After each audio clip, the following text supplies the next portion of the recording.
जय हिंद, जय हिंद, जय हिंद, जय हिंद बच्चों। और आज हमारे साथ टीचर की स्पेशल में प्रवीण जी हैं, आपके साथी। आप में से कई लोग इनको पहचानते भी होंगे। ये दोनों चीज आपको बताएंगे कि सफलता असफलता दोनों के साथ कैसे जिया जाता है और एक साथ कई एग्जाम्स कैसे निकाले जाते हैं। तो ये हमारे बड़े प्रिय शिष्य हैं, हमारे पड़ोसी भी हैं, मतलब गांव के पड़ोसी। तो इन्होंने टीआरयू में 6 से 8 निकाला, टीआरई 2 में ना प्रवीण जी? यस सर, टीआरई 6 से 8, 9, 10, 11, 12। केवीएस में इंटरव्यू में कुछ नंबरों से रह गया था, तो बड़ा ही वो कठिन समय था। और साथ ही साथ अभी ईएमआरएस में शायद ज्वाइन कर रहे हैं। तो अपनी कहानी आप प्रवीण जी खुद ही बताइए पहले बच्चों। जय हिंद सर एंड सबसे पहले प्रणाम सर। खुश रहिए। और हाँ सर, तो जैसे कि 2022 में मैंने कोर्स लिया था और इसका टीचर्स एकेडमी से कोर्स लिया, और उससे पहले भी तैयारी कर रहा था। और तो यूट्यूब पे सबसे पहले मैंने आपका वीडियो देखा। ये एक 2021 में आई थिंक एक पीजीटी का एग्जाम हुआ था, पीजीटी का। उसमें पहली बार अप्लाई किया था टीचर के लिए। तो उस समय यूट्यूब पे आपका कोर्स देखा, वहाँ पे वो वीडियो बहुत अच्छा लगा, तो वहीं से आपके एकेडमी से जुड़े। उससे पहले मेरा ध्यान, मैं डिफेंस की तैयारी कर रहा था, एयरफोर्स का। तो उसमें बहुत सारे 12-13 इंटरव्यू देने के बाद जब उसमें नहीं हुआ, तो 2022 से सीरियसली टीचर के लिए तैयारी करने लगा। 2022 में मेरा केंद्रीय विद्यालय में कॉन्ट्रैक्ट टीचर के रूप में ज्वाइन किया, अप्रैल में मुजफ्फरपुर में। और उसके बाद अपना जो जॉब के साथ तैयारी कर रहे थे, और बीच में आपका कोर्स लिए। कोर्स से बहुत फायदा हुआ। एक साथ सब जगह हमें सारा नोट्स व्यवस्थित रूप में मिल गया, बहुत सारे क्वेश्चंस मिल गए एक जगह, तो क्वेश्चंस लगाने में सुविधा होती थी। और क्लास तो आपका अच्छा लगता ही था। और जब भी हाँ बताइए। हाँ, और हाँ, मतलब एग्जाम देते वक्त ये तो होता ही है कि कुछ एग्जाम निकलता है, नहीं निकलता है। तो उस समय जैसा कि आप हमेशा मोटिवेट करते रहते हैं, तो कभी निराश ज्यादा नहीं होना है, बल्कि अगर कोई एग्जाम नहीं निकला है तो वहाँ पे अपनी की हुई गलतियों से सीखना रहता है। तो वहीं पे जैसे कि नवोदय में मेरा 2 नंबर से छूट गया था, टीजीटी और पीजीटी भी। तो वहाँ पे मैंने वही जैसा कि आप बताते हैं कि हमेशा इजी क्वेश्चन की वजह से ही रह जाता है सिलेक्शन। तो वही चीजों पे मैंने ध्यान दिया, तो ईएमआरएस में बहुत कम गलतियां हुई, तो ईएमआरएस में सिलेक्शन हो गया। बीपीएससी में फिर वही यही सब चीजें, बेसिक चीज पे ध्यान दिया, तो सिलेक्शन होते चला गया। कौन कौन सा एग्जाम आपका पहले निकला, पहले ये बताइए बच्चों, जिसमें फाइनली सेलेक्ट करो। अभी इसमें एमबीपीएस थे, 6 to 8 में हो गया, और 11-12 में हुआ है, और 9-10 में वो मार्क्स में काउंटिंग में एरर हो गया था, वो नहीं हो पाया उसमें। तो मतलब मेरे फाइनल आंसर की से मार्क्स बन रहे थे, बट 2 नंबर उन्होंने कम दिया, जिसकी वजह से वो नहीं हो पाया। फिर ये हमारा पीजीटी में फाइनल सिलेक्शन हुआ है। पीजीटी में क्वालिफाइंग में ही मैं रह गया, नहीं तो शायद उसमें भी हो जाता। क्वालिफाइंग वाला इंग्लिश में तो मिस हो गया 1 नंबर से। केवीएस में क्या प्रॉब्लम हुई थी? सर केवीएस में नवोदय के साथ वो एग्जाम टैली कर गया था। नवोदय का इंटरव्यू जिस दिन था, उसी दिन केवीएस का एग्जाम था, इंटरव्यू के अगले दिन। और इंटरव्यू गोवा में था, तो वहां से आते आते लेकिन छूट ही गया एग्जाम टीजीटी का। और पीजीटी में वही 3 नंबर से रह गया था। 3 नंबर से, कोई बात। तो अभी आप कहाँ ज्वाइन किए हुए हैं, ये बताइए बच्चों को हमारे भाई। अभी आंध्र प्रदेश में एएमआरएस प्रकाशम डिस्ट्रिक्ट में। पीजीटी या टीजीटी? टीजीटी में। अरे वाह, वेरी गुड। तो बिहार में पीजीटी ज्वाइन करके क्यों छोड़ दिया है? तो बिहार में पे स्केल नहीं था, और स्टार्टिंग से मेरा था कि सेंट्रल गवर्नमेंट में जॉब करना है। तो मतलब पहले से ही मन बनाए हुए थे कि सेंट्रल गवर्नमेंट का ही करना है, तो मेनली मैं केंद्रीय विद्यालय नवोदय या एमआरएसएससी की तैयारी ही कर रहा था, तो इसीलिए बिहार में छोड़ दिया। क्योंकि इससे मुझे मतलब इंडिया के सारे पार्ट्स में घूमने का मौका मिल जाएगा जॉब के बहाने। अच्छा अच्छा, ये एक पंथ दो काज करना चाह रहे थे आप। जी सर, ऐसे में वहाँ बिहार में रहते तो वहीं रह जाते, अब है कि सब जगह घूम लेंगे जॉब के साथ साथ। अच्छा, दूसरी बात मैं बच्चों को हमेशा कहता रहता हूँ कि जी पढ़ाई तो सर। आप अपनी कीजिए, साथ ही साथ आप पढ़ाते जरूर रहिए। चूंकि आप जी एडीएस में 1 साल कॉन्ट्रैक्ट बेसिस पे पढ़ा रहे थे, उसी दौरान जी आपका सारा एग्जाम निकला, तो वो जी। पढ़ाई आपका हेल्प किया प्रिपरेशन में या उसकी वजह से थोड़ा डिस्टर्ब हुआ? नहीं सर, डिस्टरबेंस में ये है कि टाइम कम मिल पाता है, लेकिन वो टाइम कम भी मिलना ना, वो वहाँ पे वो ज्यादा मैटर नहीं करता है, क्योंकि हम पढ़ाते रहते हैं तो बहुत सारी बेसिक चीजें हमारा ऑलरेडी रिवीजन होते भी रहता है। और जैसे कभी किसी दिन या फिर कोई फेस्टिवल वगैरह ये सब में होता है, डिस्टरबेंस हो भी जाता है, तब भी वो ज्यादा फर्क नहीं डालता, क्योंकि हम ऑलरेडी टीचिंग प्रोफेशन में है, तो बहुत सारी चीजों से जुड़े रहते हैं, डिफरेंट टाइप के क्वेश्चन के टच में रहते हैं। तो ये सब ये ज्यादा हेल्प ही ज्यादा करता है। और पढ़ने के लिए और पढ़ाने के लिए ये होता है कि हमें बहुत अच्छे से पढ़ना पड़ता है, तो उससे भी हमारा कंटेंट रिवीजन हो जाता है। सोचते हैं नए नए क्वेश्चन बच्चों को दो, जैसे आप लाते रहते हैं क्वेश्चन, तो उसी से हम लोग भी ट्राई करते रहते हैं कि नए नए क्वेश्चन डिफरेंट टाइप के प्रीवियस ईयर वाले कराए, तो ये सब कहीं ना कहीं हेल्प जरूर करता है, अनकॉन्शियस माइंड में ये सारी चीजें रहती हैं। तो पढ़ाने में तो कितने घंटे स्टडी करवाते थे आप, पढ़ाते कितने देर थे? वहाँ पे केवीएस में 6 घंटे 10 मिनट का था। सुबह 7 7:10 से टाइम था, और 1 बजे छुट्टी होती थी। मतलब 7 8 घंटा आने जाने लगा के लगभग 8 घंटे की ड्यूटी आप हाँ करते होंगे। जी जी, लगभग 8 घंटे, हाँ। 8 घंटा करने के बाद थकान हो जाती होगी, फिर कैसे मैनेज रिचार्ज अपने आप करते होगे, फिर अपनी पढ़ाई को भी हमें देना? तो थकान तो हो जाता था, लेकिन मतलब एक था कि सिलेक्शन का उस समय था, मतलब सिलेक्शन के लिए जब किसी को रहता है ना माइंड में हमेशा कि नहीं अब मुझे जॉब लेना ही है, तो वो सिलेक्शन की आग जो होती है ना, वो थकान को हरा देती है, और उसके बाद यही यही सब चीज मोटिवेट करते रहते हैं कि नहीं, अगर हम ज्यादा रेस्ट करते हैं, रेगुलरली रेस्ट करते नहीं पढ़ाई कर पाते, तो मेरा सिलेक्शन फिर नहीं होगा। तो जी। इन सब चीजों के ध्यान में रखते हुए मतलब थकान होती थी, थोड़ा बहुत आराम करके फिर पढ़ने बैठ जाते थे रेगुलरली। तो उम्मीद करते हैं जितने बच्चे सुन रहे होंगे जो अक्सर फोन करके कहते हैं कि सर पढ़ाई में डिस्टरबेंस होता है, सब कुछ छोड़ छाड़ के लग जाऊं, नहीं होगा तो क्या होगा, तो अपनी जो कमजोरी है उसको मजबूती बनाने की जरूरत होती है।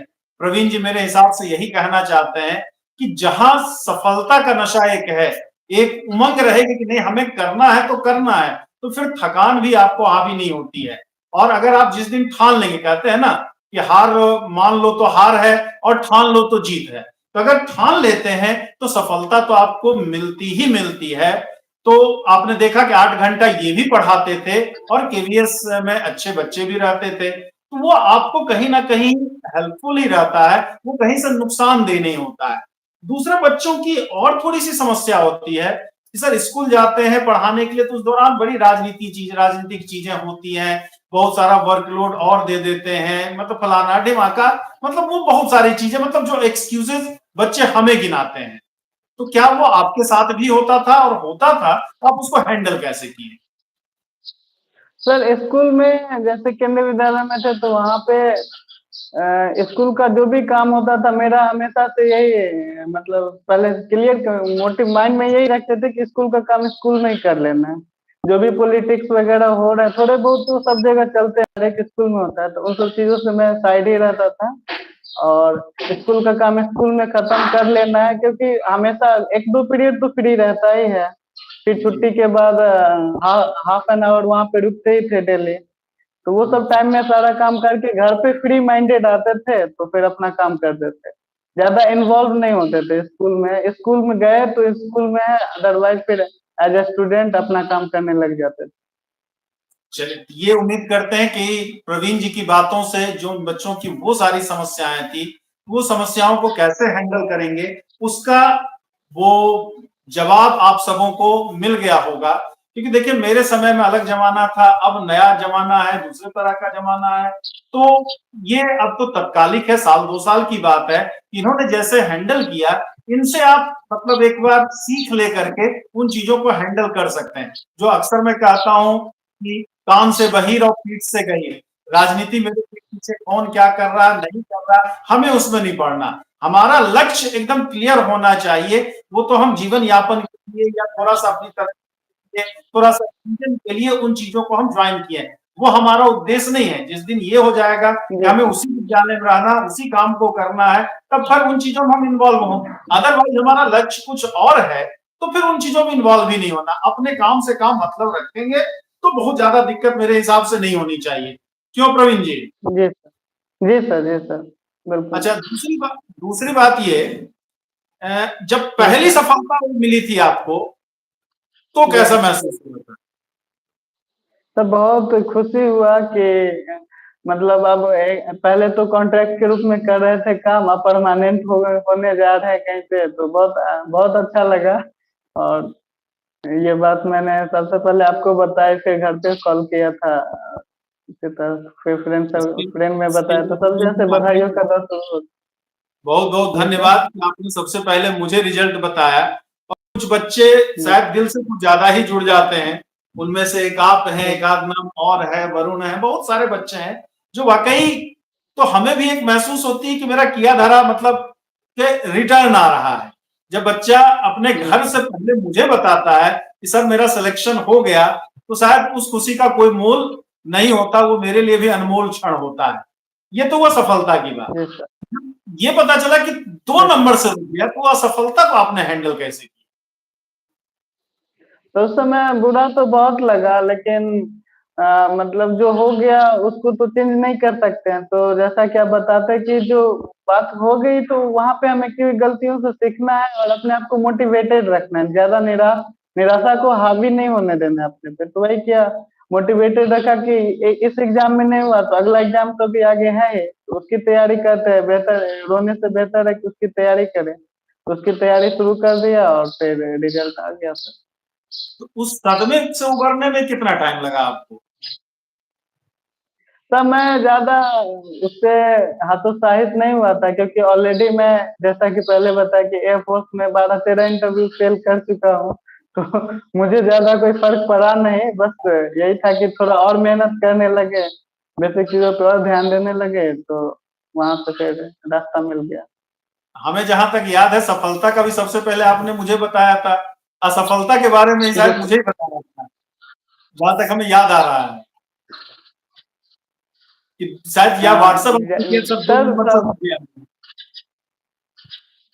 सर थोड़ा आवाज़ नहीं आ रही है, एक बार फिर से रिपीट करेंगे क्या? सॉरी। बोले शायद असफलता के बारे में आपने शायद मुझे व्हाट्सएप से बताया था कि सब मेरा 2 नंबर से रुक गया है, 2 या 3 नंबर से, जी, जहाँ तक मुझे याद जी आ रहा है। सर। हाँ सर, बताया। अब जो चलिए मतलब चीज़ें थी वो एक्सेप्ट कर लिया मैंने, जल्दी एक्सेप्ट कर लिया और फिर उससे जल्दी से उभर के आगे बढ़े, यही चाह रहा था। तो उस समय तो आप भी ऐसा हो गाइड किए कि जी सर, जी सर। हाँ, बोलिए। उस समय जैसे आपको मैसेज किए, तो उस समय आप भी गाइड किए कि मतलब निराश ज़्यादा नहीं होना है और आगे आगे अभी बहुत सारे एग्ज़ाम आएँगे, मौके मिलेंगे, तो आगे की तैयारी करना है, शुरू कर देना है तैयारी। ज़्यादा देर निराशा में नहीं रहना है, तो बस वही फॉलो किया और फिर इसमें हो गया। प्रशांत ये पूछ रहे हैं, सर आज क्लास में, अरे टीचर्स डे के दिन तो टीचर को मजदूरी से मुक्त कर भाई। ठीक, टीचर्स डे के दिन ये भी क्लास ही चल रही है और जितना आप क्लास में सीखते हैं प्रशांत जी, शायद उससे आप ज्यादा सीख पाएंगे इस क्लास से। पढ़ना तो देखिए एक होता है कि अगर आपको भ्रम है कि मेरे पढ़ाने से ही आपका सिलेक्शन हो जाएगा, उससे नहीं होता। लाइफ के लेसन्स हैं ये, इससे आपको बहुत बेनिफिट मिलेगा। और टीचर्स डे के दिन इसलिए मैंने इनवाइट किया प्रवीण जी को। कुछ बच्चे होते हैं कि हर साल किसी को याद करें, मतलब टीचर्स डे को मुझे याद जरूर करते हैं। तो शाम में इन्होंने कॉल किया तो मेरे दिमाग में आइडिया आया कि क्यों ना बच्चों को, क्योंकि कई सारे एग्जाम्स इन्होंने निकाला, सफलता भी देखा और असफलता भी देखा, तो कैसे दोनों को हैंडल किया जाता है। सफलता भी बहुत लोगों को नहीं पचती है और असफलता भी बहुत लोगों को नहीं पच पाती है। असफल हुए तो बहुत सारी चीजें इधर-उधर की बातें, हताश निराश हो जाते हैं। तो हर चीज को भूल करके लक्ष्य पे अगर फोकस रहते हैं तो सफलता तो एक दिन मिलेगी ही मिलेगी और सफलता की कोई सीमा नहीं होती है। तो इसी वजह से ये क्लास आज की लगी है। हैप्पी टीचर्स डे भाई सबको मेरी तरफ से शिक्षक दिवस की ढेर सारी शुभकामनाएं। आप लोग को भी जो कुछ पूछना है तो आप सवाल पूछ सकते हैं। मैं आपके तरफ से प्रवीण जी से वो क्वेश्चन जरूर पूछ लूंगा। तो अपने पारिवारिक पृष्ठभूमि के बारे में तब तक कुछ बताएं आप प्रवीण जी। सर मेरे पापा फार्मर है और मतलब घर पे ही अपना फार्मर है तो फार्मिंग करते हैं और भैया का जॉब भैया टीचर ही है वो भी बिहार सरकार में। वो भी मैथ्स के टीचर है 9th-10th में। तो बचपन में मैंने मैथ्स भैया से ही सीखा था और पापा मतलब हमेशा एग्जाम्पल देते थे कि देखो भैया तुम्हारा इतना मार्क्स ला रहा है मैथ्स में इतना अच्छा नंबर ला रहा है तो तुमको भी मेहनत करना है पढ़ना है। तो वहीं से मैथ्स में मेरा इंटरेस्ट बढ़ा धीरे धीरे और फिर आज मैं भी मैथ्स का टीचर बन गया। तो पापा कितने कितने भाई हैं आप? 2 ही भाई हैं कि मतलब परिवार में और कौन कौन है? हाँ सर अब मैं 2 ही भाई हूँ। अपनी बहन नहीं है, सिबलिंग कजिन है और कंबाइंड फैमिली है मेरी। तो वहाँ पे चाचा है, 2 चाचा है हमारे और एक चाचा की 2 लड़की 1 लड़के हैं और एक चाचा की 1 लड़की 2 लड़का है और एक दादी है अभी। अच्छा दादी जी हैं, वेरी गुड। जी दादी है अभी। तो घर में सबसे पहले किनको आपने बताया कि मैं सफल हो गया हूँ? घर पे मैंने उसके बाद पापा को फोन किया था तो पापा को बताया फिर भैया को बताया। तो पारिवारिक पृष्ठभूमि तो आपने बताया, स्कूलिंग वगैरह ये सब कहाँ से हुई आपकी? स्कूलिंग मेरा 10th तक तो मैं घर पे ही था। तो बिहार सरकार में बिहार गवर्नमेंट में हिंदी मीडियम से 10th तक मेरा पढ़ाई हुआ। उसके बाद 12th करने के लिए वापस मुजफ्फरपुर आया था। वहाँ पे कोचिंग वगैरह ज्वाइन किए थे और वहीं से 12th किए। फिर ग्रेजुएशन बीएससी मैथ्स ऑनर्स के लिए समस्तीपुर में एक सर पढ़ा रहे थे तो वहाँ वहाँ पे चला गया था पढ़ने के लिए। और उसके बाद एमएससी किया और फिर एमएससी के दौरान ही फिर कॉम्पिटिटिव एग्जाम की तैयारी भी शुरू कर दिए वही एयरफोर्स का। और उसके बाद एमएससी के बाद बीएड किया और उसके बीएड का रिजल्ट मेरा 2022 में ही आया था। वो कोविड की 19 से 21 मेरा सेशन था बट सेशन कोविड की वजह से थोड़ा लेट हो गया तो रिजल्ट 22 में आया। और 22 में वही लगभग फरवरी जनवरी में रिजल्ट आया था और उसके बाद उसी टाइम में कॉन्ट्रैक्ट की वैकेंसी आई केवी की तो वही अप्लाई किया तो उसमें हो गया मुजफ्फरपुर में। तो जैसा आपने बताया कि 10th तक मैं हिंदी मीडियम से ही पढ़ा और आज आप इंग्लिश मीडियम में पढ़ा रहे हैं। तो बहुत बच्चों की समस्या होती है सर, तो मैं बचपन से हिंदी मीडियम से पढ़ा हूँ, मैं केवीएस में कैसे जाऊंगा, ईएमआरएस में कैसे जाऊंगा, एनवीएस में पढ़ा पाऊंगा कि नहीं पढ़ा पाऊंगा। तो ऐसा कुछ क्या होता है? हिंदी मीडियम पढ़ाने वाले बच्चे ये सब नहीं पढ़ा पाते हैं? नहीं सर ऐसा कुछ तो नहीं। एक तो मैथ्स है तो यहाँ पे लैंग्वेज का तो ज्यादा इशू नहीं है। अगर कोई भी लोग रीडिंग क्वेश्चन रीडिंग और अंडरस्टैंडिंग उनकी अच्छी है तो कोई दिक्कत है नहीं। बहुत जगह बहुत एरिया में अगर आप जाके सिर्फ इंग्लिश में पढ़ाएंगे तो बच्चे को समझ में ही नहीं आएगा। वहाँ पे आपको बाइलिंगुअल होना ही पड़ेगा। और मेरा जहाँ तक सवाल है तो मेरा इंग्लिश स्पोकन उतना अच्छा था नहीं। जैसे मैं भी तो हिंदी मीडियम का ही स्टूडेंट हूँ लेकिन वही एयरफोर्स में सिलेक्शन भले ही ना हुआ लेकिन वहाँ पे इंग्लिश सीख गया। उसकी तैयारी में मैं इंग्लिश इंग्लिश सीखने का ट्राई कर रहा था।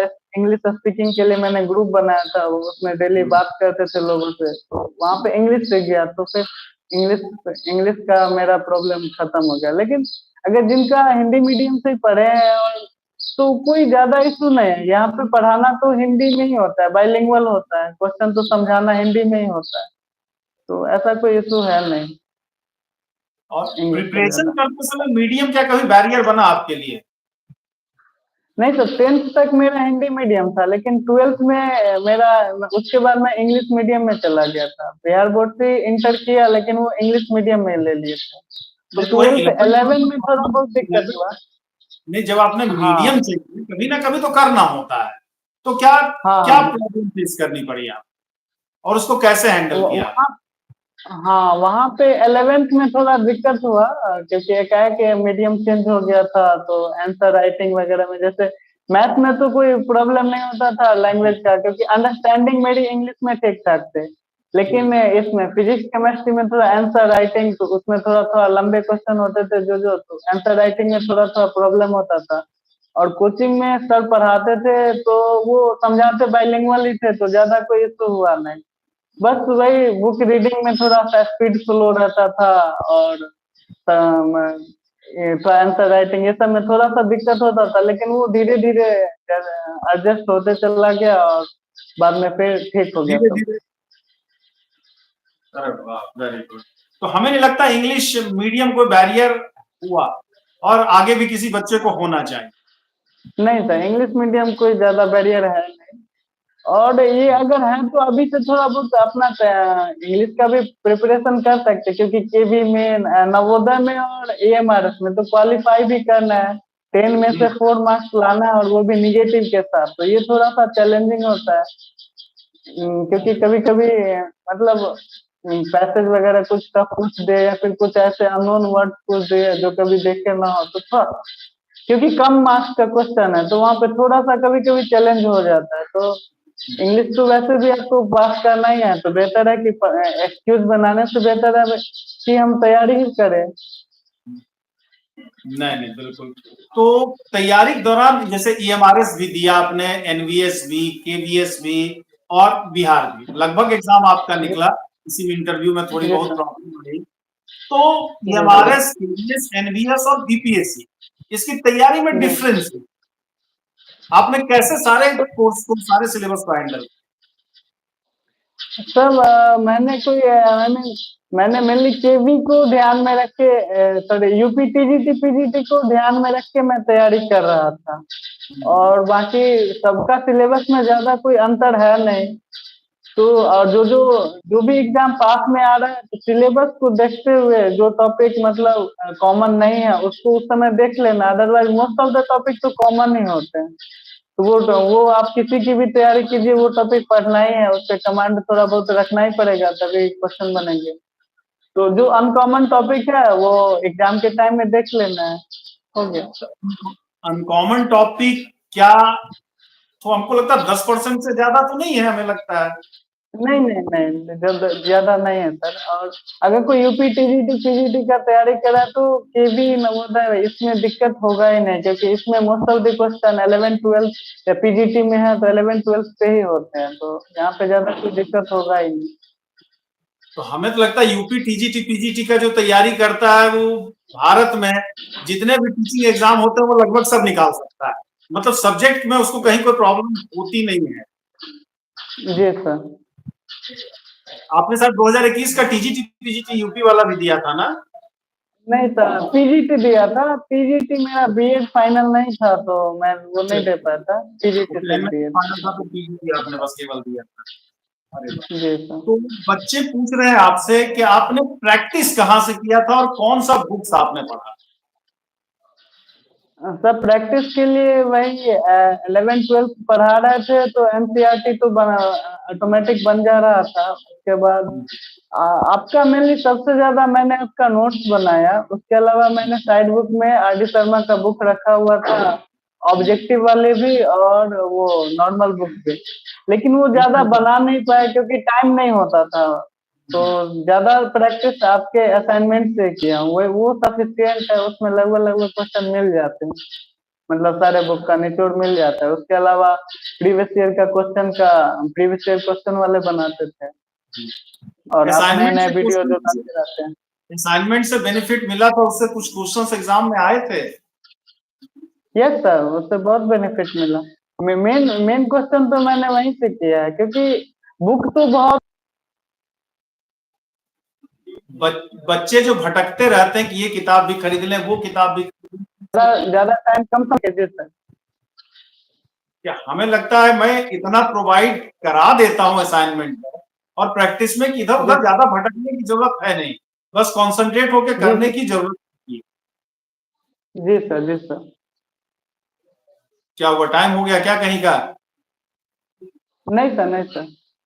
अच्छा अच्छा कहीं अच्छा। टाइम दूसरा, नहीं सर, फ्री है, फ्री। जीएस का पार्ट कैसे आपने कवर किया? बच्चों का समस्या है कि जीएस का पार्ट कैसे कवर किया है? तो जीएस हमेशा से मेरा वीक सेक्शन रहा है, तो उसको उस पे मैं थोड़ा बहुत लुसेंट देखता था, और कभी एग्जाम आ जाता था पास में तो कोई करंट अफेयर का कोई वीडियो देख लेता था, या फिर एसपीडी लेके वो देख लेते थे। लेकिन जीएस पे मैं ज्यादा ध्यान नहीं देता था, और बाकी सेक्शन पे मैं ज्यादा ध्यान देता था। जीके पे थोड़ा सा कम ही रखते थे ध्यान, कि कुछ क्वेश्चन बन जाए, 3-4 क्वेश्चन भी बन जाए तो कोई दिक्कत नहीं है। उसके बाद हमें अदर्स पोर्शन से ही मार्क्स उठाने हैं जैसे। मतलब जिसका जो स्ट्रॉन्ग पॉइंट है उस पर फोकस करना चाहिए। लुसेंट से काम चल जाता है जीएस में? लुसेंट से तो काम चल जाता है, क्योंकि ये तो मतलब बहुत अच्छी बुक है, कॉन्साइज बुक है, कम मतलब थोड़े से वॉल्यूम में बहुत चीजें दे रखे, तो इसको कवर कर पाना ही बहुत मुश्किल है। और सबसे बड़ी बात है कि ईएमआरएस हो, नवोदय हो, या फिर केवी हो, ये सब में जीएस का वेटेज ज्यादा है नहीं, 10 मार्क्स है, तो उस पर ज्यादा फोकस करने से कोई फायदा है नहीं। अगर नहीं जीके जैसे आपका वीक है, तो अगर जीके सही है तो फिर तो कोई बात नहीं है। अगर वीक है तो नहीं, फिर बेहतर ये है कि स्ट्रॉन्ग पॉइंट पे मेहनत करें। बीपीएससी में तो अच्छा 40 क्वेश्चन का वेटेज है। हाँ, तो बीपीएससी के लिए वही लुसेंट देखा था, और वही एडुटेरिया का आता है बिहार में, तो वो लिया था, उससे कुछ क्वेश्चन मिल गए थे। मतलब काम चल गया था।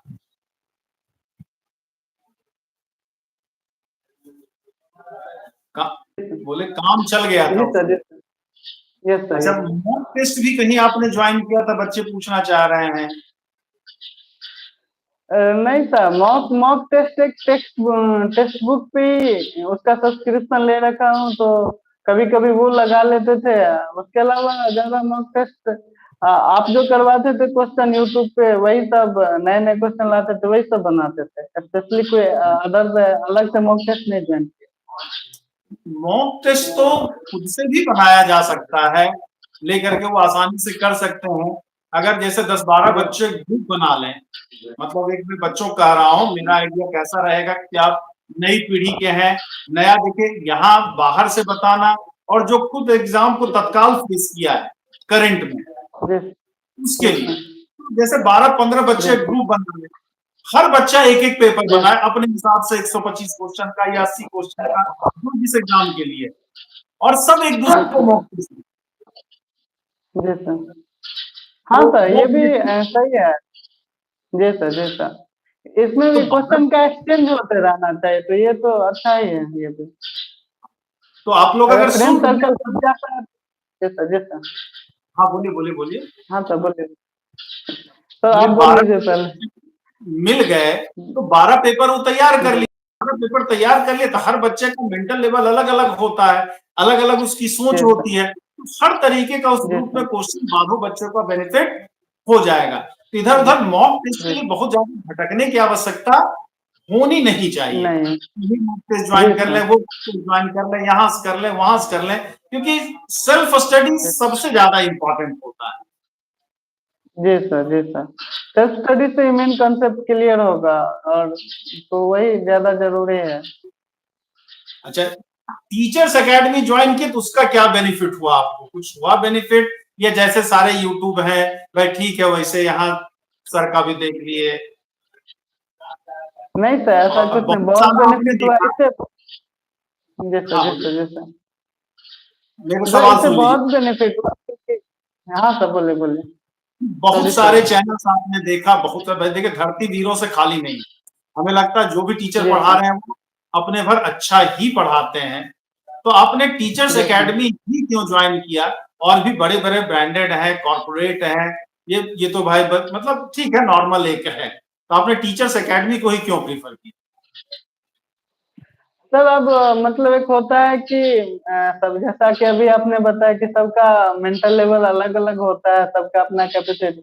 तो मेरा आपसे मतलब आपका वीडियो मुझे बहुत अच्छा लगा, जो टीजीटी पीजीटी की तैयारी कर रहा था यूपी वाला, तो उस समय जो देखा था, तो उस समय लगा कि नहीं ये कोचिंग मेरे लिए सही है, ये सर बहुत अच्छे से कंसेप्ट क्लियर करा रहे हैं, तो ये मुझे यही ज्वाइन करना चाहिए, ज्यादा इधर उधर भटकना नहीं चाहिए। और इससे बहुत बेनिफिट हुआ, क्योंकि 11th 12th करने के बाद और इंटर करने के बाद मतलब थोड़ा टाइम गैप हो गया था ना, तो बहुत सारी कंसेप्ट बेसिक कंसेप्ट क्लियर हुआ आपके क्लास देखने से, तो ये बहुत हेल्पफुल रहा मेरे लिए। तो इसके अलावा आर डी शर्मा के अलावा, मतलब जो एनसीईआरटी के अलावा, क्या और बुक भी लगाने की जरूरत है? बहुत बच्चे भटकते रहते हैं, कोचिंग भी ज्वाइन कर लिया, क्लास कहीं नहीं करना है क्योंकि ऑनलाइन में चीजें सस्ती हो गई हैं थोड़ी सी, जी सर। तो ये भी ज्वाइन कर लिया, वो भी ज्वाइन कर लिया, वो भी ज्वाइन कर लिया, ये किताब भी खरीद लें, वो किताब भी खरीद लें, तो वैसे बच्चों को आप क्या सलाह देना चाहेंगे? सर इसमें सबसे बेहतर उपाय ये है कि जैसा कि आप भी बताते रहते हैं कि कोई भी 10 रंग की बुक बनाने से बेहतर है कि एक बुक 10 बार बना लेंगे तो वो ज्यादा अच्छा है।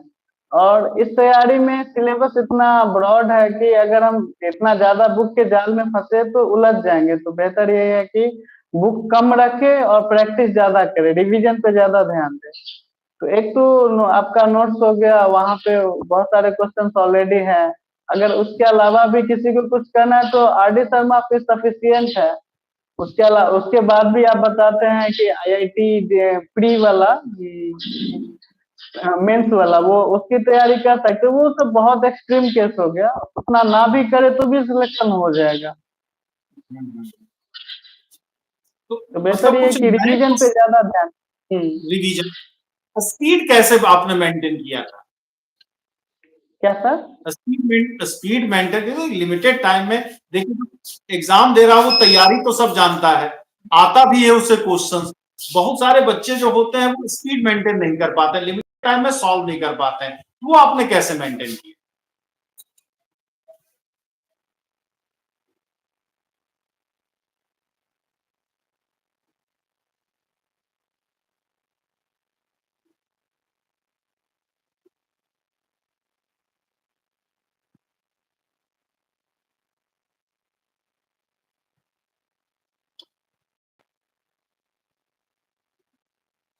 अब लग आवाज लगता है गड़बड़ा रही है, अब आपकी सही ढंग से नहीं आ रही है, नेटवर्क लगता है परेशान हो गई।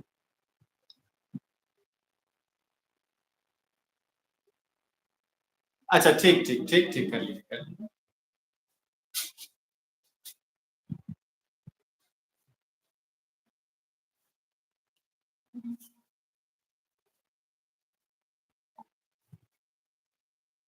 नेटवर्क लगता है प्रॉब्लम आ रही है।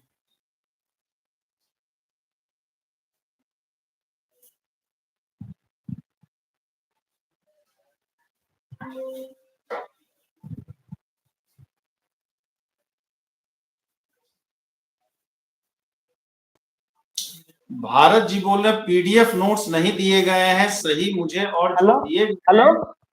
हाँ हाँ एम आई प्रवीण। ऑडिबल? हाँ हाँ हाँ हाँ हाँ ठीक। सर, वो सॉरी फॉर इंटरप्शन सर, वो डेटा खत्म हो गया था, मैं रिकनेक्ट कर लिया। हाँ बताइए क्या बोल रहे तो वो स्पीड वाली बात हो रही थी ना, तो हैं? वही उसमें तो मतलब जितना ज्यादा रिवीजन होते रहेगा क्वेश्चन, जितना बार बार करते रहेंगे तो वहां से स्पीड बढ़ जाता है, और एक कॉन्फिडेंस भी मिलता है, क्वेश्चन बार बार करने से कॉन्फिडेंस आता है कि नहीं ये क्वेश्चन हम जल्दी कर सकते हैं। तो यहाँ से हुआ यही प्रैक्टिस ही है, स्पीड बढ़ाता है। जितना ज्यादा प्रैक्टिस करेंगे उतना स्पीड बढ़ेगा। जी सर, अच्छा, जितना तो जितना ज्यादा प्रैक्टिस करेंगे उतना कंसेप्ट ध्यान में रहेगा, उतना जल्दी क्वेश्चन बनेगा। बनेगा, बिल्कुल बिल्कुल बिल्कुल। चलिए ईएमआरएस की वैकेंसी, अब तो आप ईएमआरएस में हैं, तो क्या सीन बन जी रहा सर। है, वैकेंसी इस साल आएगी? सर वैकेंसी तो मतलब एक डॉक्यूमेंट में मैंने पढ़ा था कि सीट बहुत खाली है, और उतने ज्यादा भी ज्वाइनिंग हुई नहीं है, तो वैकेंसी तो आना ही है। वैकेंसी तो आना ही चाहिए, लगभग 30,000 के आसपास इसमें पोस्ट खाली है अभी। तो वैकेंसी तो आएगी, लेकिन अब इस साल के अंत तक आए या कब आए ये कंफर्म नहीं कर सकते, लेकिन सुनने में तो आ रहा है कि आएगा, इसका भी एएमआरएस का भी और केवी वगैरह का भी सुन रहे हैं कि आएगा। हाँ ये एक जैसा कि पता चला कि एनटीए की प्रॉब्लम की वजह से शायद नवोदय का वैकेंसी डिले हुआ है, वो एनटीए वाला कुछ नीट वाले पेपर में शायद कुछ इशू हो गया था, नीट में और नेट में, तो वही उसकी वजह से थोड़ा डिले हो गया। हाँ ये तो जो एनटीए मुझे पता था। एनटीए तो बहुत है, यूजीसी नेट को लेकर के, नीट को लेकर के बहुत सारे आक्षेप लगे, डायरेक्टर भी जी परिवर्तन, वही रीजन हमें जी लगता है सारे एग्जाम से फंसे हैं सेंट्रल गवर्नमेंट की टीचिंग वैकेंसी में। जी सर, जी सर। अच्छा चलिए अब कुछ कर लेते हैं, शादी हुई कि नहीं है प्रवीण जी आप? नहीं सर, अभी नहीं हुई। कब करने का इरादा है? अभी अब हुआ है, अब 2 साल के बाद आराम से करेंगे। मतलब पहले से कहीं मन बनाए हैं कि यहाँ करना है, या जहाँ नहीं कह सर, दें ऐसा कुछ क्या? अभी तक ऐसा कुछ नहीं सर, अभी तक तो अरेंज मैरिज की ओर ही जा रहे हैं, अच्छा, मम्मी पापा के। एकेडमी के समय में कभी प्रेम रोग तो नहीं लगा था आपको? सर वो ऑनेस्टली बताओ तो वो बहुत कम ही 10th में थे, उसी टाइम था, तो वो 10th खत्म हुआ, बात खत्म हो गया, उसके बाद फिर कभी इस फील्ड में नहीं आए। ओह अच्छा अच्छा। सब चीज से निवृत्त हो चुके थे तब इस लाइन में आप आए थे, मतलब कोई इच्छा ये नहीं रह सर। गई हाँ कि? सर। तो एक मूवी आई थी ना क्या, मेरे शादी में जरूर आना, प्रेम में असफल तो यस आईएएस सर, बनना, तो कहीं कुछ ऐसा ही चक्कर यस तो सर, आपके यस साथ भी नहीं? सब मतलब रिलेट किया जा सकता है, बट मेरा मतलब बहुत 10th में था, और ये जॉब कहाँ 10th कहाँ 2012 में किए, जॉब 24 में हुआ, तो थोड़ा इनडायरेक्ट वे में कह सकते हैं, बट कोई डायरेक्ट रिलेशन मुझे नहीं लग मतलब अब ठान लिया मम्मी पापा जहाँ कहेंगे वही, मतलब पहले अब शादी उसके बाद। रहा। हाँ सर। अच्छा आगे फ्यूचर क्या प्लान है अब, आंध्रा में या एमआरएस में ही रहना है कि कहीं कुछ और मतलब तय करके रखा है? सब बस कोशिश ये रहेगा कि जैसे रेसिडेंशियल सिस्टम में थोड़ा सा ड्यूटी आवर्स ज्यादा होते हैं, थोड़ा बर्डन ज्यादा होता है, तो कोशिश पहले यही रहेगी कि रेसिडेंशियल स्कूल से निकला जाए, दिल्ली वगैरह, दिल्ली वाला हो या फिर केंद्रीय विद्यालय का हो उसमें। तो अभी उतना टाइम नहीं मिल पा रहा है, लेकिन तैयारी कर रहे हैं, जो भी थोड़ा बहुत टाइम मिलता है तो तैयारी कर रहे हैं, और देखते हैं आगे। अच्छा मतलब एनवीएस में रहना है या एमआरएस में नहीं रहना है, केवीएस या डी नहीं ट्रिपल सर, एस में? वैकेंसी मैं कोशिश वो करना है कि उसमें जाना है, बट जैसे अभी टीजीटी में है तो एमबीएस का पीजीटी आएगा, तो उसमें भी भरेंगे, अप्लाई तो करेंगे, मतलब पहले हाँ तो ऊपर पोस्ट पे जाना ही है, लेकिन कोशिश में ये रहना है कि अगर आप रेसिडेंशियल सिस्टम से निकल जाते तो वो ज्यादा अच्छा है। ज्यादा थोड़ा सा तो बर्डन उसमें ज्यादा रहता है, 24 आवर्स एक तरह से ड्यूटी हो जाती है। हाँ, थोड़ा सा इन्वॉल्वमेंट रहता है जी, फ्री नहीं तो रहता उसके था। बाद जब पढ़ा रहे, पढ़ा तो खैर आप सिलेक्शन के पहले ही रहे थे, आप जो जी सर। समस्तीपुर में मतलब केवीएस में पढ़ा रहे थे और अभी आप हमारे से पढ़ा रहे हैं, दोनों जगह बच्चों में क्या अंतर महसूस किया आपने? कहा कि मतलब पढ़ाई लेवल, बच्चों का लेवल किस में ज्यादा था है? सर यहाँ पे एक तो बच्चे ट्राइबल बच्चे हैं एएमआरएस में, केवी में अच्छा तो नॉर्मल बच्चे थे, तो और दूसरी बात यह है कि यहाँ पे एक थोड़ा लैंग्वेज का प्रॉब्लम है, हमें तेलुगु नहीं आती है और बच्चे को हिंदी नहीं आती है, तो जब हम इंग्लिश में पढ़ाते हैं तो इंग्लिश तो ऑब्वियसली सारे बच्चे को तो नहीं आएगा, बहुत कम बच्चों, लगभग 30 to 40% बच्चों को आती है, बहुत लोगों को थोड़ा थोड़ा समझ में आता है, और 10% लगभग ऐसे बच्चे भी जिनको बिल्कुल समझ में नहीं आता है, तो यहाँ पे एक लैंग्वेज का बैरियर है। अदरवाइज स्टूडेंट तो यहाँ के भी अच्छे हैं, तो वही लैंग्वेज बैरियर के लिए कभी कभी जो मेन मेन चीज होता है, कुछ बच्चों से ट्रांसलेट करवा देते हैं तेलुगु में, कुछ बता देते हैं, और मैथ्स में तो ज्यादा लैंग्वेज का उतना प्रॉब्लम नहीं होता है, क्योंकि कैलकुलेशन ज्यादा रहता है, तो ऐसे ही मैनेज कर रहे हैं। अच्छा ये सिलेक्शन क्या मतलब, ये एमआरएस में लगभग जितने बच्चे सेलेक्ट हुए इधर बिहार यूपी के, मैक्सिमम आंध्रा या तेलंगाना ही दिया है। मतलब ये क्या सीन है, हाँ सर, साउथ में तो पता नहीं, ये मतलब पूरा उल्टा पुल्टा ये पोस्टिंग किए हैं। अब सेंट्रल गवर्नमेंट का पता नहीं ऐसे ही होता है कि क्या, आई मीन इधर वाले बच्चे उधर गए हैं। सर ये भी है कि बिहार यूपी में मतलब सुनने में जो आ रहा है कि जहाँ जहाँ जिस भी स्टेट में कम ईएमआरएस है ना, वहाँ पे और बच्चे सिलेक्ट ज्यादा हो गए हैं, उस स्टेट में उनका पोस्टिंग दे पाना संभव नहीं था, इसलिए भी बाहर फेंका गया है उन लोगों को। जैसे बिहार में अभी एक भी स्कूल फंक्शनल नहीं है, 3 बिहार में स्कूल है बट एक भी फंक्शनल नहीं है। झारखंड में और है। यूपी में भी हाँ, झारखंड में है। तो झारखंड में मेनली बहुत एक दो दोस्त है जिनको होम होम स्टेट अभी मिल गया है, तो हम लोग को वही लगता है कि यहाँ पे स्कूल के अनअवेलेबिलिटी की वजह से उधर साउथ में डाल दिया है, यहाँ पे ज्यादा खाली रहा होगा। अच्छा अच्छा, ये हो सकता है क्योंकि जितने मतलब मैक्सिमम बच्चे वही आंध्रा या तेलंगाना, कहाँ हुई है आंध्रा तेलंगाना ही हुई। मतलब किसी बच्चे ने नहीं बोला कि जी सर झारखंड चला गया या यूपी में ही हूँ, तो मैक्सिमम बच्चे उधर ही गए। ऐसा कुछ है भाई, इंटरनल पॉलिसी क्या है उन लोगों की। अच्छा, ऐसा कोई बात नहीं है। चलिए, तो सारी नहीं बहुत सर, अच्छा लगा। तो हाँ, रूटीन क्या, खाना पीना अभी क्या आप हॉस्टल, मतलब हॉस्टल में या क्वार्टर आपको दिया है? तो क्वार्टर मिला है, लेकिन क्वार्टर मिला हुआ है, यहाँ पे क्वार्टर थोड़े से कम है, तो 2-3 स्टाफ में एक क्वार्टर मिला हुआ है 2 BHK का। और उसके बाद यहाँ खाना का कल्चर थोड़ा हम लोग से थोड़ा सा चेंज है। जैसे चावल यहाँ तीनों टाइम नाश्ता में भी चावल का ही कुछ आइटम होता है, या फिर डायरेक्ट चावल ही होता है, और लंच में भी चावल और रात में भी चावल। तो हम लोग उतना चावल नहीं खा पाते हैं, तो रात में खुद से बनाते हैं रोटी। रात में खुद हाथ जला रहे हैं? जी सर, 3 आदमी है तो कोई फर्क नहीं पड़ता है, जल्दी बन जाता है। मतलब अभी मतलब स्टूडेंट लाइफ अभी जिंदा है, एक कह सकते हैं। Yes sir. हाँ सर, अभी भी जिंदा है स्टूडेंट लाइफ। खाना बना रहे हैं मतलब इसके यानी जिंदा है। तो नए बच्चे जो तैयारी कर रहे हैं उनकी, मैं बस बहुत ज्यादा टाइम आपका लिया, अब खाना भी बनाना होगा, हाथ भी नहीं जलाना सर, है। कोई बात नहीं सर, कोई कोई बात नहीं सर, मैं कोई बात नहीं। तो खाना वैसे भी यहाँ लेट ही बनाते हैं, 9-10 बजे के बाद। तो नए बच्चों को जो प्रिपरेशन कर रहे हैं EMRS या SLDS या यूपी TGT PGT, लगभग हर एग्जाम का आपको अनुभव है।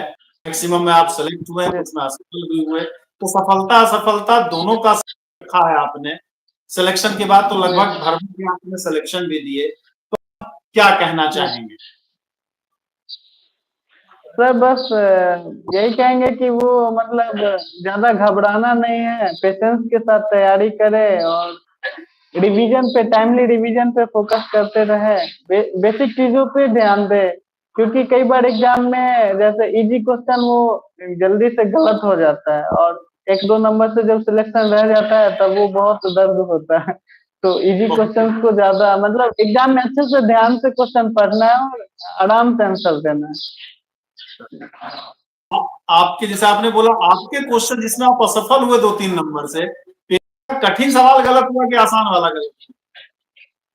सर मतलब आसान वाले ही तो 4-5 क्वेश्चन जैसे गलत हो जाते हैं, तो वही तो मतलब ज्यादा प्रॉब्लम होता है। जैसे कि मतलब एक सिंपल आपको एग्जांपल देना चाहूंगा मैं। एक क्वेश्चन जैसे डिफरेंशियल इक्वेशन में आता है ऑर्डर और डिग्री वाला, तो हाँ, ऑर्डर डिग्री में मैंने ऑर्डर डिग्री दोनों सही देखा, लेकिन ऑर्डर और डिग्री जैसे 2 ऑर्डर है, 3 डिग्री है, तो मैंने 3-2 आंसर लगा दिया, जल्दबाजी में कर दिया। तो ऐसे 2-3 क्वेश्चन 4 क्वेश्चन गलत हो ही जाते हैं, तो बस उनसे। और ये EMRS में ऐसे क्वेश्चन पे कम हुआ, गलती कम हुआ, तो इसमें सिलेक्शन हो गया। ये इजी हमारे क्वेश्चन पे मतलब तो वहां पे जल्दबाजी नहीं दिखाना है, थोड़ा ध्यान देना है। EMRS का पेपर तो ठीक ठाक था, मतलब ठीक ठाक स्टैंडर्ड पेपर था, जहां तक मैंने हाँ एम भी कराया था। तो जो जी सर, अक्सर जी सर, आप आप लोग को कहता रहता हूँ कि कठिन जी सवाल कभी गलत नहीं होता अच्छे बच्चों का। अच्छे बच्चों का जी सर, पेपर का सबसे आसान सवाल 4-5 सवाल, जिसको मेरे शब्दों में, जी अगर सर। जिसको मैं अक्सर कहता हूँ झंडू बाम टाइप वाला सवाल, वही हाँ गलत हाँ होता है। सर, तो जी कठिन सवाल को आप कर ही लेंगे, आसान सवाल पे जरूर जी फोकस करेंगे और कॉन्सेंट्रेट होकर के उसको करेंगे, है ना? जी जी सर, जी सर। बिल्कुल सही। अब आप लोग को कोई क्वेश्चन पूछना है तो मैं आपके बिहाफ पे प्रवीण जी से पूछ लूंगा।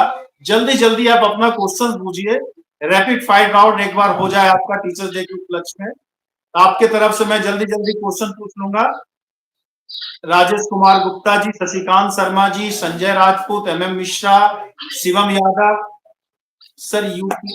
जल्दी से एक बार जल्दी जल्दी अपने क्वेश्चन पूछिए तो एक बार मैं क्वेश्चन बच्चों का ले लूं, पूछ लूं आपके तरफ से। जल्दी से एक बार बताएं, क्योंकि हम तो रोज कहते हैं तो हम तो भाई क्या होता है, रोज वाले हिसाब किताब है तो मजा नहीं आता। एक ही खाना बार बार खाइए, रोज खाइए तो मजा नहीं देता। प्रवेश यादव जी, बुक की बात तो ये कर चुके हैं, लेकिन एक बार फिर से प्रवीण जी मेरी रिक्वेस्ट है, एक बार बुक के बारे में फिर से बता दीजिए। जी सर, बुक मैंने भाई एनसीईआरटी पढ़ाते थे तो एनसीईआरटी तो बना ही रहे थे, और उसके अलावा आरडी शर्मा मैंने साइड बुक में रखा था, दोनों ऑब्जेक्टिव भी और नॉर्मल भी। उसके अलावा आपका नोट्स सबसे ज्यादा यूज किया मैंने, और आईआईटी मेंस का मैंने बुक ले लिया था, लेकिन वो एज इट इज रह ही गया, मैंने कभी यूज नहीं कर पाया, टाइम नहीं मिल पाया। तो यही सब बुक मैंने, इतना ही बुक लगभग मेरे पास था। चलिए, इतना ही मैं भी क्लास में आपको बताता हूँ। एनसीईआरटी, आरडी शर्मा और यूपी पीजीटी के लिए थोड़ा सा ग्रेजुएशन वाला, एकदम बेसिक वाला आपका, इतना ही। प्रैक्टिस आप कितने घंटे करते थे, बच्चों का ये सवाल है, करना चाहिए या करते थे? प्रैक्टिस लगभग मेरे पास 5-6 घंटे लगभग रेगुलर मैं पर टाइम निकाल पा रहा था उस टाइम में। 5-6 घंटे मैंने रेगुलर पढ़ाई किया है और उसी पे एग्जाम निकला। अच्छा, एक संजय जी का सवाल है, एक दिन में कम से कम कितने क्वेश्चंस की प्रैक्टिस सही रहेगा, सही करना रहेगा? एक दिन में 5-6 घंटे अगर मैं रेगुलर पढ़ रहे हैं तो 100+ क्वेश्चन, 100 के एवरेज में भी करते हैं तो एनफ है। अगर टाइम ज्यादा है तो 100+ का अटेम्प्ट कर सकते हैं, मिनिमम 100 आई थिंक ओके रहेगा। सर आपका इसमें क्या ख्याल है? उम्मीद करते हैं आपका भी जवाब मिल गया होगा। सर, प्रैक्टिस करते समय डेली बट नोट्स रिवीजन नहीं होता है। मेरा जब एग्जाम होता है तो कोई तभी क्या करे इसके लिए, एक मैथ लर्नर से उनका सवाल है, सर प्रैक्टिस तो करते हैं हम डेली बट नोट्स रिवीजन नहीं हो पाता है, तो उसके लिए क्या प्रैक्टिस अपनाएं? सर सर नोट्स जैसे क्लास देखते हैं तो हम अपना नोट्स खुद बनाते हैं, हम क्लास देखते समय तो वो नोट्स रिवाइज करने में ज्यादा आसान होता है, ज्यादा इजी होता है। उसमें हम इम्पोर्टेंट पॉइंट को मार्क कर लेते हैं, या रेड पेन से मार्क कर लिए या फिर हाइलाइटर यूज कर लिए। इम्पोर्टेंट पॉइंट और कुछ इम्पोर्टेंट क्वेश्चन अलग लिख लिए, फॉर्मूला अलग लिख लिए, रूम में चिपका दिए, तो इन सब चीजों से रिवीजन होता है। हमेशा मतलब एक बार नोट्स रिवीजन करके बैठना ही जरूरी नहीं है, हमें टैक्टिकली हैंडल करना है ये सब चीजें। चलिए, 2 घंटे 85 क्वेश्चन। चलिए तो सवाल, सर ट्रिग्नोमेट्री के लिए क्या करें, ट्रेंगल वाले क्वेश्चंस के लिए एक बच्चा पूछ रहा है, ट्रिग्नोमेट्री के लिए क्या करें, ट्रेंगल वाले क्वेश्चंस के लिए। इनको लगता है सबसे ज्यादा ट्रिग्नोमेट्री कठिन लगता है। हाँ। ट्रिगोनोमेट्री थोड़ा सा मतलब इसमें फॉर्मूला ज्यादा होता है तो थोड़ा सा कंफ्यूजन तो रहता ही है, तो यहाँ भी वही आ जाएगा, प्रैक्टिस ही करना पड़ेगा और कुछ तो है नहीं। जितना क्वेश्चन देखे रहेंगे बनाए रहेंगे तो क्वेश्चन पे उतना मतलब देख के जल्दी कॉन्फिडेंस आएगा, जल्दी बनेगा क्वेश्चन। ये भी सवाल आपका मिल गया। बीपीएससी के लिए कौन, देखिए पूजा जी, वो सबके लिए काम करेगा, बीपीएससी हो, केबीएस हो, ईएमआरएस हो, एनवीएस हो, यूपी टीजीटी पीजीटी हो, एनसीईआरटी, आरडी शर्मा, और अगर मेरे साथ जुड़े हैं तो अगर असाइनमेंट्स ले लेता तो उसकी भी जरूरत नहीं पड़ेगी, उतना कर लेते हैं उसके बाद जरूरत नहीं होगी। Sir EMR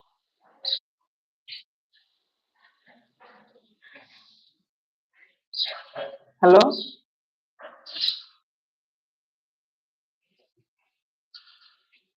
hello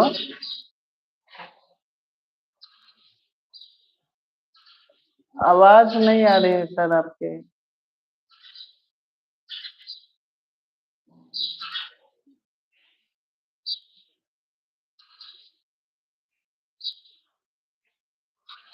hello.